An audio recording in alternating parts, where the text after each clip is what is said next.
کہ یہ دو کام کر لو ساری دنیا کے محبوب بن جاؤ گے، تمہارے گھر جنت بن جائیں گے، میاں بیوی میں محبت قائم ہو جائے گی، ساس بہو میں محبت ہو جائے گی، باپ بیٹے میں محبت ہو جائے گی، ماں بیٹی میں محبت ہو جائے گی، بھائی بھائی میں محبت ہو جائے گی۔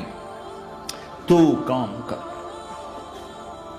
ان دو میں سب کچھ چھپا ہوا ہے۔ میرے نبی نے فرمایا معاذ الا انبئک بملاک ھذا کلہ،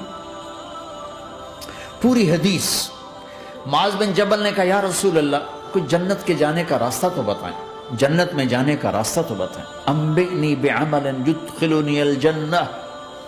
صاحب نے کہا سألت عن امر عظیم، بہت بڑی باتوں نے پوچھی ہے، تقیم الصلاة المکتوبہ، تؤدی الصلاة المفروضہ، وتصوم رمضان، وتحج البیت۔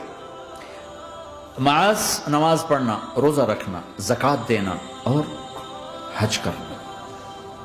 پھر آپ نے فرمایا ان شئت انبأتک بابواب الجنت، اب اگر تو چاہے تو کچھ اور بتاؤں، جنت کے دروازے بتاؤں؟ کہ جی بتائیں۔ کہ الصوم جنہ، روزہ جہنم اور تیرے درمیان بیچ میں رکاوٹ بن جائے گا۔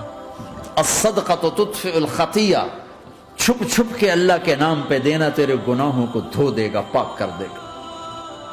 وقیام الرجل فی جوف اللیل ابتغاء وجہ اللہ، اور رات کے اندھیرے میں کھڑے ہو کر اللہ سے باتیں کرنا، دو نفل ہی پڑھ لیا کرو۔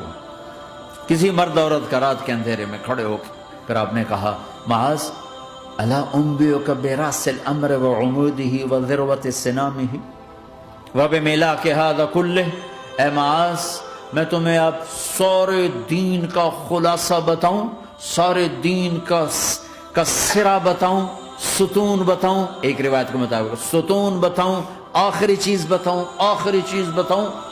کہا جی ما ہوا جی، تو مجھے دیکھنا سارے بھائی۔ تو آپ نے اپنی زبان نکالی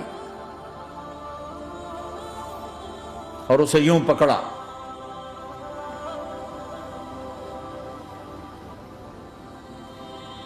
معاذ کف ھذا، معاذ اپنی زبان پہ قابو پا جا، یہ میری پوری شریعت ہے، یہ پورا دین ہے۔ یہ کس کو سمجھایا ہے؟ معاذ کو۔ کیسے سمجھایا؟ جیسے چھوٹے بچے کو سمجھاتے ہیں، ایکشن کر کے۔ صرف اتنا بھی تو کافی تھا بھائی، زبان کی احتیاط کیا کرو۔ ایسے سمجھایا جیسے چھوٹا بچہ، کیوں کہ مشکل ترین کام ہے۔ 22